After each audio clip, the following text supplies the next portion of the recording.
In today's breaking news, the Federal Reserve dropped a bombshell that is signaling that Americans should brace for the worst under the economic leadership of Donald Trump, and I have the full story for you next.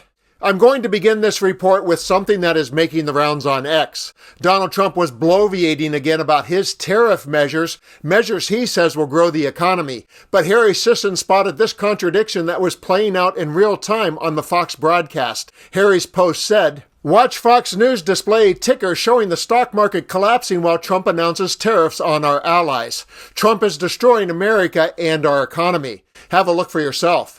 The United States has been taken advantage of for 40 years. The United States has been a laughingstock for years and years. That's why this gentleman is built in Taiwan instead of building here. It would have been better if he built here. If we had a president that knew what they were doing, and we had a lot of them very bad on trade. I will have today's announcement from the feds that I'm sure Trump would like to call fake news in just a minute, but first some context for the doom and gloom to come. Having campaigned on a promise to fix everything, 5 weeks into the Trump administration, and things are looking like they're breaking. But all of it will jack up the prices Americans pay for goods imported from those countries. Mexico, our biggest trading partner. Those tariffs, essentially new double-digit sales taxes that you will pay, will drive inflation higher. There will be tariffs in exchange to those other countries for our imports, force a lot of people to cut back their spending.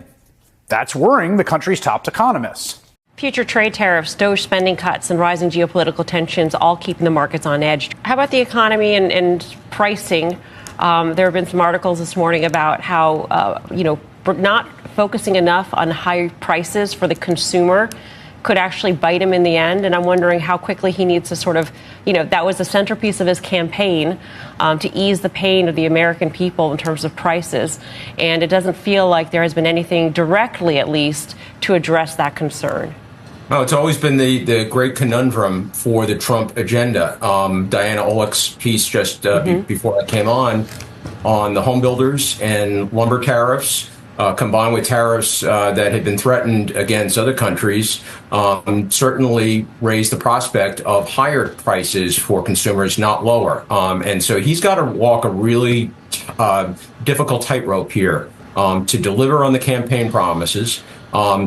Tariffs are popular with some parts of the public, but not everybody. But there's a more universal feeling among of the public that the economy is the number one issue. That's what's led to him, what's led to his election in November, and that's what's going to carry him through this term. And so if he's not careful and leans too much into some of the protectionist policies that some of his advisors are pushing and that he's very comfortable with, there's a big political downside for him. With context now established, I discovered today's bombshell news via a post by Republicans Against Trump that said, America is heading for a recession.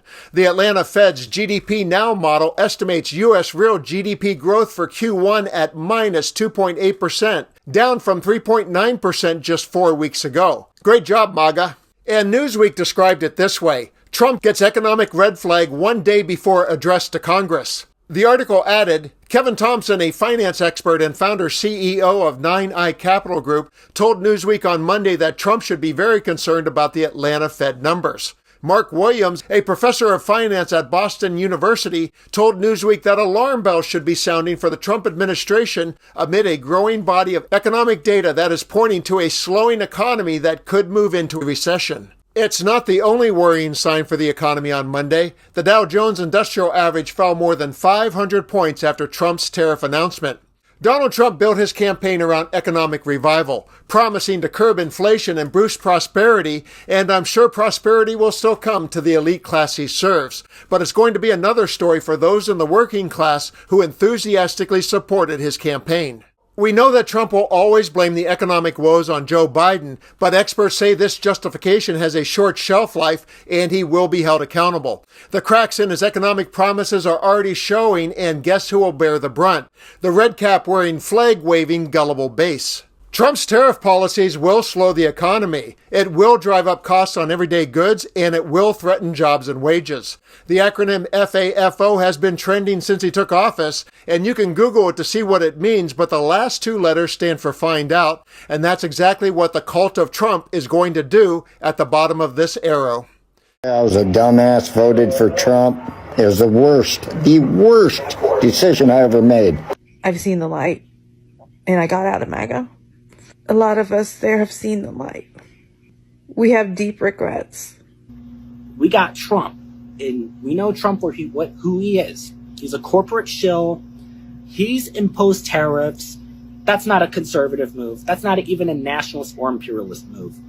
That's worse than imperialist. It's a feudalist neocon move.